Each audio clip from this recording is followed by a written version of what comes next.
అప్పుల బాధలు వెంటాడుతున్నాయా? అయితే 6 JVR వారి జాతిరత్నాలు ధరించండి. అందరికీ నమస్కారము. మానవ జాతి మనుగడికే ప్రాణం పోసింది మగువ. త్యాగంలో అనురాగంలో తరగని పెన్నిది మగువ. కలకంటి కంట కన్నీరు కొరిగిన తొలగిపోవురా సిరులు, తరిగిపోవురా భాగ్యాలు. ఇవి ఆనాటి సూక్తులు, ఈనాటి ఆచరణ. ఈసారి ఈ మహానాడు స్త్రీ శక్తి నినాదంతో మహిళా సాధికారితకు మరింత బలం చేకూర్చే దిశగా నిర్ణయించడం చాలా చాలా సంతోషంగా ఉంది. మహిళలను ఓటు బ్యాంకుగా కాదు, సమాజానికి శక్తిగా చూపించిన ఏకైక పార్టీ మన తెలుగుదేశం పార్టీ. ఆడబిడ్డలకు గౌరవం, మహిళలకు హక్కులు, సమాజంలో సమాన స్థానం కల్పించాలనే ఆలోచనలకు కూడా పునాది వేసిన మహానేత మన స్వర్గీయ శ్రీ అన్న నందమూరి తారక రామారావు గారని తెలియజేస్తున్నాను. 4 దశాబ్దాల క్రితమే మహిళల అభ్యున్నతి గురించి ఆలోచించిన దూరదృష్టి గల నాయకులు మన అన్న ఎన్టీఆర్ గారు. మహిళల గౌరవాన్ని ఇంటి గుమ్మం దాటించి సమాజ శిఖరాలపైకి నిలబెట్టిన చరిత్ర మన అన్న ఎన్టీఆర్ గారిది. మహిళల ఉన్నత విద్యల కోసం పద్మావతి మహిళా విశ్వవిద్యాలయాన్ని స్థాపించి ఆడబిడ్డలకు చదువు అంటే ఒక అవకాశమే కాదు, ఒక హక్కు అని తెలిపారు. 1986లో ఆడబిడ్డలకు ఆస్తిలో సమాన హక్కును ఇచ్చి అమ్మాయి అంటే భారం కాదు, వారసత్వం అని నిరూపించినటువంటి వ్యక్తి. మహిళలకు ఆస్తిపై హక్కు అంటే కేవలం ఆస్తి కాదు, అది ఆమె గౌరవం, భద్రత, భవిష్యత్తుకు భరోసా. మహిళలను సమాన హక్కులతో ముందుకు తీసుకెళ్లిన గొప్ప ఆలోచన ఇది. ఆనాడు అన్న ఎన్టీఆర్ గారు స్థానిక సంస్థలో 9% మహిళలకు రిజర్వేషన్లు కల్పించి మహిళా నాయకత్వానికి కొత్త జారి చూపించారు.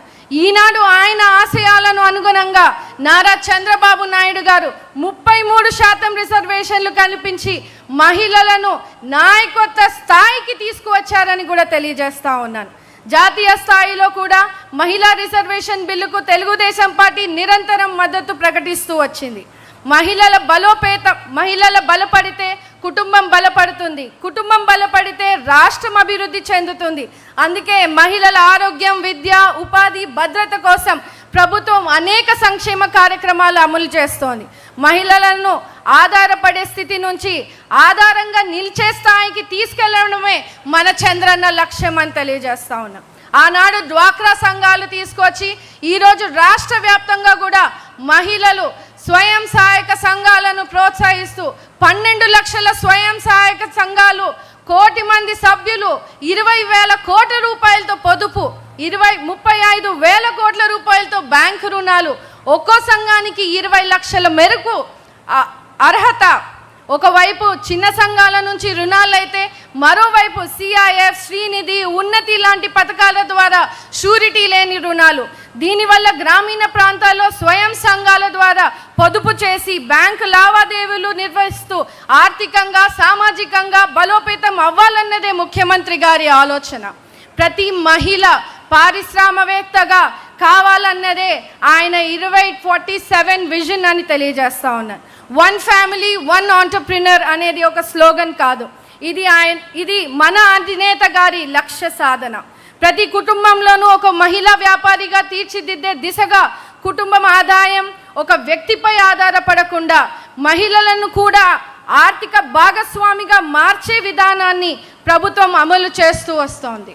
దీనికోసం వ్యాపార నైపుణ్యాభివృద్ధి, మార్కెటింగ్ సపోర్ట్, డిజిటల్ లావాదేవీలపై అవగాహన, అలాగే MSMEలకు 35% రిజర్వేషన్లు అమలు చేయడమే కాకుండా గ్రామీణ ప్రాంతాల్లో మహిళలు చిన్న వ్యాపారాల వద్దనే ఆగిపోకుండా మధ్యతరగతి, పెద్ద స్థాయి పారిశ్రామికవేత్తలుగా ఎదిగేలా అవకాశాలు చూపిస్తున్నారు మన Chandranna. Our CBN goal is to build modern global style of outlets for SHC products. మనందరికీ తెలుసు, ఆడపడుచుల చేతికి లక్షల పెట్టుబడులు ఇచ్చింది మన చంద్రన్న అయితే ఆడపడుచుల చేతికి సంకెళ్ళు వేసింది జగన్మోహన్ రెడ్డి అని తెలియజేస్తున్నాను. దీపం 2 పథకం ద్వారా మహిళలకు వంటింటి కష్టాలు తీర్చినటువంటి నాయకుడు మన చంద్రన్న. అమ్మఒడి అని చెప్పి ఒక బిడ్డకే పరిమితం చేసి అమ్మలకు కడుపు కోతను మిగిల్చింది జగన్ రెడ్డి అయితే, తల్లికి వందనం పేరిట ఇంట్లో ఎంతమంది పిల్లలు ఉంటే అంతమందికి డబ్బులు వేసి పిల్లలకు విద్యకు అండగా నిలుస్తుంది మన లోకేష్ అన్న.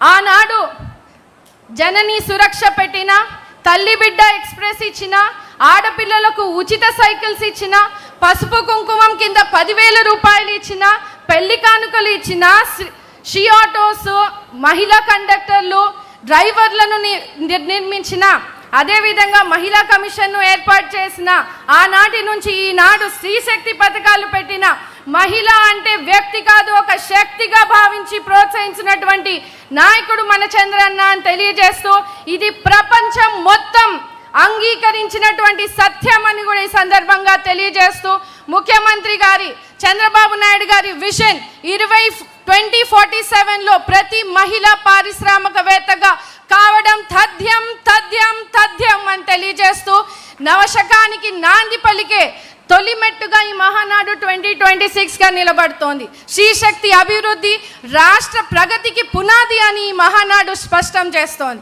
ఈ తీర్మానాన్ని బలపరిచేందుకు నాకు ఇంతటి గొప్ప అవకాశాన్ని ఇచ్చినటువంటి చంద్రబాబు నాయుడు గారికి, మన అన్న లోకేష్ గారికి, పెద్దలకు, సింగనమల నియోజకవర్గ ప్రజలకు, మహిళా లోకానికి కూడా పాదాభివందనాలు చేస్తా ఉన్నాను. ధన్యవాదాలు. మహిళా రిజర్వేషన్ భారత ప్రజాస్వామ్య చరిత్రలో మహిళా సాధికారతకు చారిత్రాత్మక మైలురాయి నారీ శక్తి వందన్ అధినియం.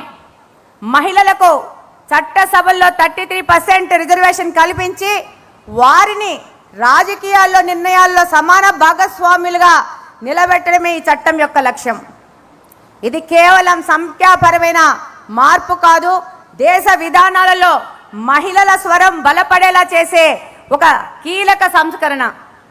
దేశ జనాభాలో సగం మంది మహిళలకు సమాన రాజకీయ అవకాశాలు కల్పించడమే దీని ముఖ్య ఉద్దేశము. మన దేశంలో మహిళ అంటే ఒక వ్యక్తి కాదు, ఒక శక్తి అని నమ్మిన మొట్టమొదటి పార్టీ తెలుగుదేశం పార్టీ. మొట్టమొదటి వ్యక్తి స్వర్గీయ అన్న నందమూరి తారక రామారావు గారు. మహిళల సంక్షేమం మీద చేసే ఖర్చు అనేది ఒక ఖర్చు కాదు, అది దేశ భవిష్యత్తుకు చేసే పెట్టుబడిని గుర్తించిన ఒక విజనరీ లీడర్ మన నారా చంద్రబాబు నాయుడు గారు.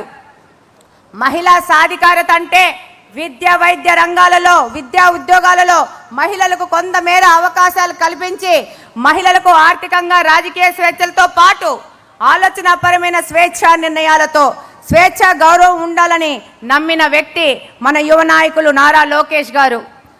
ఆ రోజు అన్న ఎన్టీఆర్ స్థానిక సంస్థలలో 9% వాటా కానించి, ఆడపిల్లలకు ఆస్తి హక్కు కానించి, ప్రభుత్వ రికార్డులో తండ్రితో పాటు తల్లికి కూడా పేరు రాయాలనడం కానించి, మొట్టమొదటి మహిళా విశ్వవిద్యాలయం ఏర్పాటు చేయడం కానించి, వితంతు పింఛన్లు కానించి, మహిళా డైరీ సహకార సంఘాలు ఏర్పాటు చేయడంతో మహిళల ఆత్మగౌరవాన్ని, విద్యా సంక్షేమం, భద్రత మరియు ఆర్థిక స్వాతంత్రాల పట్ల అన్న ఎన్టీఆర్ గారి యొక్క నిబద్ధత మనందరికీ తెలుసు.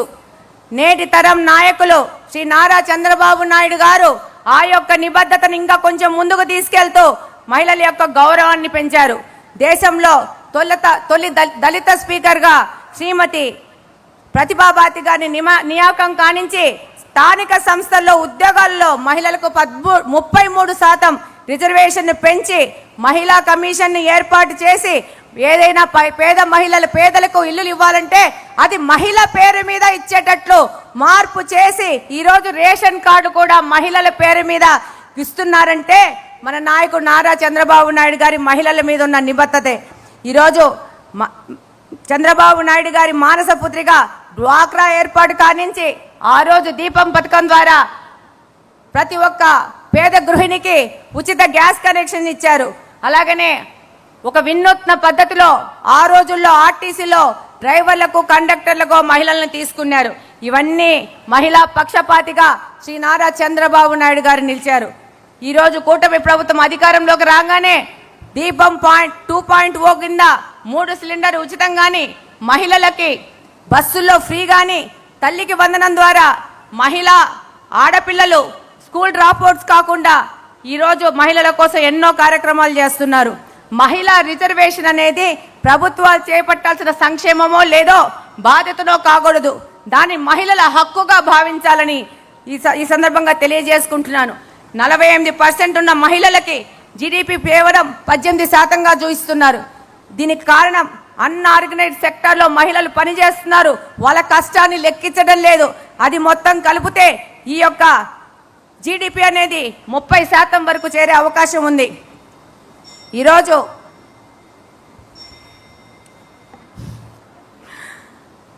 ఆ రోజు 96లో దేవగౌడ గారిని ప్రవేశపెట్టిన తొలి మహిళా బిల్లు కాడి నుంచి మళ్ళా 98 నుంచి 2003 వరకు వాజ్పేయి ప్రభుత్వంలో కూడా ఎప్పుడూ తెలుగుదేశం పార్టీ మహిళా బిల్లుకు సపోర్ట్ చేస్తూ ఉంది. నిన్న ఎన్డీఏ ప్రభుత్వం ప్రవేశపెట్టిన బిల్లుకు కూడా తెలుగుదేశం పార్టీ సంపూర్ణ మద్దతు ఇచ్చింది.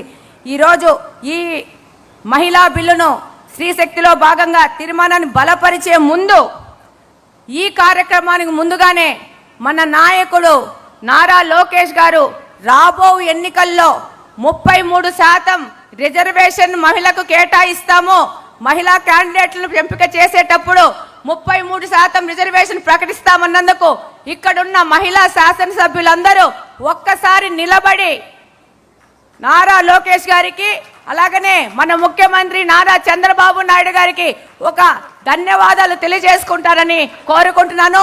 చప్పట్లతో ధన్యవాదాలు తెలియజేసుకోవాలని కోరుకుంటా ఉన్నాను. మహిళలే కాదు, ఇక్కడున్న మా సోదరులు కూడా అందరూ లేచి ఈ యొక్క 33% పార్టీ నిర్ణయానికి వారి సంపూర్ణ మద్దతు కూడా ఈరోజు తెలియజేసుకున్నందుకు ఇక్కడున్న ప్రతి ఒక్క సోదరులకు అందరికీ ధన్యవాదాలు తెలియజేసుకుంటున్నాను. Thank you very much. ఈ అవకాశం ఇచ్చిన పెద్దలందరికీ ధన్యవాదాలు తెలియజేసుకుంటున్నాను. జై తెలుగుదేశం, జై జై తెలుగుదేశం. మా నాన్న నందమూరి తారక రామారావు గారు పార్టీ పెట్టినప్పుడు అగ్రకులాలు కులం పేరిట దోపిడీ చేస్తుంటే బడుగు బలహీన కులాలు రిజర్వేషన్లు కోరడం తప్ప అని ప్రశ్నించిన వ్యక్తి శక్తి మన అన్న నందమూరి తారక రామారావు గారు అనే విషయం కూడా తెలియజేస్తూ, ఎన్టీఆర్ అంటే మామూలు అక్షరాలు కాదు, అవి మంత్రాక్షరాలుగా మనం చెప్పుకోవచ్చు. సూర్యచంద్రులు ఉన్నంతకాలం మరవలేని నాయకుడు అన్న నందమూరి తారక రామారావు గారు అనే విషయం కూడా తెలియజేస్తూ, మరి మనకు స్వాతంత్రం, మన భారతదేశానికి స్వాతంత్రం 1947లో వస్తే తెలుగు రాష్ట్ర ప్రజలకు స్వాతంత్రం తెలుగుదేశం పార్టీ ఆవిర్భవించిన తర్వాతే, తెలుగుదేశం స్థాపించిన తర్వాతే వచ్చిందన్న విషయాన్ని మరొక్కసారి మీకు అందరికీ తెలియజేస్తూ, మరి ఏ పార్టీలోనూ భారతదేశంలో ఎన్నో పార్టీలు చూసాం, మన రాష్ట్రంలో కూడా ఎన్నో పార్టీలు చూసాం, కానీ మన తెలుగుదేశం పార్టీలోనే కార్యకర్తే అధినేత అని సృష్టించి ప్రకటించి వాళ్ళ నిర్ణయాలను కట్టుబడిన పార్టీ మన తెలుగుదేశం పార్టీ అన్న విషయాన్ని కూడా మీకు అందరికీ తెలియజేస్తున్నా.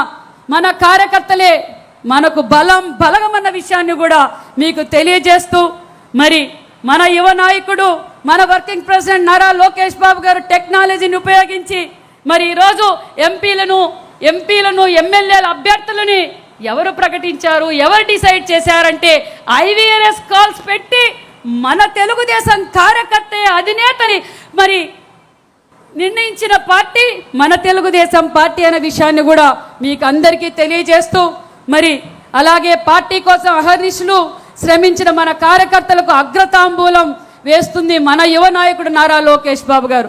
జెండా మోసిన కార్యకర్త కృషి చేసి రాబోయే ఏ ఎన్నికల్లో అయినా వారికి ప్రాధాన్యత ఇస్తానని ఇప్పటికే నారా లోకేష్ బాబు గారు తేల్చి చెప్పేశారన్న విషయం కూడా మీకు అందరికీ తెలియజేస్తున్నా. తెలుగుదేశం పార్టీ ఒక పొలిటికల్ యూనివర్సిటీ. ఆనాటి నుంచి ఈనాటి వరకు ఎంతో మందిని ముఖ్యమంత్రులుగా చేసింది, మంత్రులుగా, ఎమ్మెల్యేలుగా, ఎమ్మెల్సీలుగా, జిల్లా పరిషత్ చైర్మన్లుగా, రాజకీయ ఉద్దండులుగా తీర్చిదిద్దిన పార్టీని మన తెలుగుదేశం పార్టీ అని గర్వంగా చెప్పుకోవచ్చు. మరి ఒక సామాన్యమైన కార్యకర్త శ్రీదేవి గారు, చిరంజీవి గారు, ఇలా ఎంతో మంది ఉదాహరణలు కూడా ఉన్నాయి. మరి కాలువ శ్రీనివాసులు గారు అలాంటి వారికి ఎంతో మందికి పోలిట్ బ్యూరో సభ్యులుగా అవకాశం ఇచ్చిన పార్టీ మన తెలుగుదేశం పార్టీ అనే విషయం కూడా తెలియజేస్తున్నా. ఇలా సామాన్యులు ఎమ్మెల్యేలుగా, ఎంపీలుగా, మంత్రులుగా మరి చేసిన పార్టీనే మన తెలుగుదేశం పార్టీ అనే విషయాన్ని కూడా మీకు అందరికీ తెలియజేస్తూ, మరి టీడీపీలోనే మహిళా సాధికారత పుట్టిందన్న విషయం తెలుసు. అన్న నందమూరి తారక రామారావు గారు ఆస్తిలో మహిళలకు హక్కు కల్పించారు. అంతేకాకుండా మహిళా యూనివర్సిటీలు తీసుకొచ్చారు. మరి మహిళా పక్షపాతి మన చంద్రన్న అన్న విషయం కూడా తెలియజేస్తూ, మరి తల్లి పడుతున్న కష్టాలు కళ్ళారా చూసిన వ్యక్తి మన చంద్రన్న.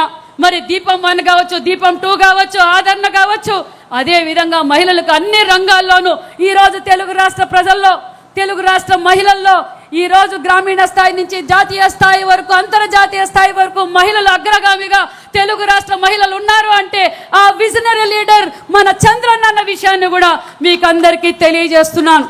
అంతేకాదు మన కార్యకర్త గ్రామాలు లేకపోయినా, మండలాలకు పోయినా, ఇతర రాష్ట్రాలకు పోయినా, ఇతర దేశాలకు పోయినా సగర్వంగా గౌరవించేది తెలుగుదేశం కార్యకర్త అంటే అభిమానిస్తారు, గౌరవిస్తారన్న ఏకైక పార్టీ కార్యకర్త అంటే అది తెలుగుదేశం పార్టీ కార్యకర్త అన్న విషయాన్ని కూడా మీకు అందరికీ తెలియజేస్తూ, మరి నిజంగానే మా చంద్రబాబు నాయుడు గారికి ప్రత్యేకమైన ధన్యవాదాలు. మరి ఎన్టీఆర్ గారి ఆశయాలను, తండ్రి గారి అనుభవాలని, మరి తల్లి నేర్పిన క్రమశిక్షణతో మా యువగలం, మా సోదరుడు, మహిళా లోకం, మహిళా శక్తి తెలిసిన వ్యక్తి మరి మమ్మల్ని ప్రోత్సహిస్తూ, మమ్మల్ని ఎప్పటికప్పుడు గౌరవిస్తూ, మహిళా సాధికారత కోసం మరి ఈ రాష్ట్ర ఆర్థిక పరిస్థితులు బాలేవు అయినా మా యువగలం అధినేత, మన యువగలం అధినేత ఒక్కటే చెప్పారు, స్త్రీ శక్తి ఆగకూడదు, తల్లికి వందనం ఆగకూడదు, మరి దీపం 2 ఆగకూడదు. మరి ఈరోజు ఏ పార్టీ రాష్ట్ర భారతదేశంలో ఏ పార్టీ కూడా తీసుకొని నిర్ణయం మరి ఈరోజు మా లోకేష్ బాబు గారు తీసుకున్న మహిళలకు 33% రిజర్వేషన్ మరి ఇస్తున్నట్లుగా ప్రకటించడం, సార్ ఆంధ్రప్రదేశ్లో మహిళలందరి తరఫున మీకు ప్రత్యేకమైన ధన్యవాదాలు కూడా తెలియజేస్తున్నాం సార్. ఎందుకంటే ఒక పక్క మహిళా క్రీడాకారులను ప్రోత్సహిస్తూ ఎప్పటికప్పుడు అన్ని రంగాల్లో మహిళలకు నిజంగా ఆయనతో పాటు క్యాబినెట్లో ఉన్నందుకు నిజంగా మాకు చాలా గర్వంగా ఉందన్న విషయాన్ని కూడా మీకందరికీ తెలియజేస్తున్నాను సార్. దానితో పాటు మరి కార్యకర్తల సంక్షేమం తెలుగుదేశం పార్టీ ఏకైక పార్టీ మన తెలుగుదేశం పార్టీ అన్న విషయాన్ని కూడా మీకు అందరికీ తెలియజేస్తున్నాం. ఎందుకంటే కార్యకర్తల సంక్షేమం ఏ పార్టీ కూడా చూడదు. మరి ఈరోజు మన తెలుగుదేశం పార్టీలో కార్యకర్తల సంక్షేమం కోసం మరి ఈరోజు మరి 100 రూపాయలతో సభ్యత్వం తీసుకుంటే కార్యకర్తకు అనుకోకుండా జరగరాంది జరిగితే మరి 5 లక్షల ఇన్సూరెన్స్ ఇస్తున్న ఏకైక పార్టీ తెలుగుదేశం పార్టీ. అదేవిధంగా మన కార్యకర్త పిల్లలకు ఉన్నత చదువులు కల్పిస్తున్న పార్టీ మన తెలుగుదేశం పార్టీ. అంతేకాకుండా మన కార్యకర్తల ఆరోగ్యాన్ని కూడా కాపాడుతున్న పార్టీ మన తెలుగుదేశం పార్టీ అన్న విషయం కూడా తెలియజేస్తూ, మరి అంతేకాకుండా ఈరోజు నిజంగానే మనం గొడ్డలి పార్టీని చూసాం, గొడ్డలి పార్టీ కార్యకర్తలను చూసాం. గొడ్డలి పార్టీ అధినేత కార్యకర్తలతో పని చేయించుకున్నాడు, జేజేలు కొట్టించుకున్నాడు, ఫ్లెక్సీలు వేయించుకున్నాడు. మరి కార్యకర్తలను రెచ్చగొడుతూ ఒక పార్టీ అధినేత రపరపా నరికితే ఏంటి అని వాళ్ళని సంఘ విద్రోహ శక్తులుగా ఈరోజు గొడ్డలి పార్టీ తయారు చేసింది. గొడ్డలి పార్టీ సిద్ధాంతం ఒకటే, చాకరీ చేసే సంతతిస్తారు, పాదాలు ఒత్తితే బాగుందంటారు, ఎదురు తిరిగితే ఏకేస్తారు, హక్కులు అడిగితే తొక్కేస్తారు, ప్రశ్నిస్తే చంపేస్తారు. ఆ పార్టీ సిద్ధాంతం అది. మన తెలుగుదేశం పార్టీ సిద్ధాంతం మన కార్యకర్తలు క్రమశిక్షణగా భావితరాల భవిష్యత్తుకు పునాదులుగా మారుస్తుంది మన తెలుగుదేశం పార్టీ అన్న విషయాన్ని కూడా మీకు అందరికీ తెలియజేస్తూ, మరి అంతేకాకుండా మన కార్యకర్తలు వ్యాపారవేత్తలుగా తయారు చేయాలని త్రిబుల్ సిస్టాన్ని పెట్టి ఈరోజు మరి మన కార్యకర్తల్ని ఎంటర్ప్రైనర్గా తయారు చేయాలి, ప్రతి కార్యకర్తని ఎంటర్ప్రైనర్గా తయారు చేయాలన్నదే మన ముఖ్యమంత్రి గారు, మన యువగలం అధినేత నారా లోకేష్ గారి సంకల్పము, లక్ష్యమైన విషయం కూడా తెలియజేస్తూ, మరి నాకు ఈ అవకాశం కల్పించిన అందరికీ నమస్కారాలు తెలియజేసుకుంటూ, నారా చంద్రబాబు గారి నాయకత్వం, నారా చంద్రబాబు గారి నాయకత్వం, యువగలం అధినేత నారా లోకేష్ బాబు గారి నాయకత్వం, జై తెలుగుదేశం, జోహార్ ఎన్టీఆర్.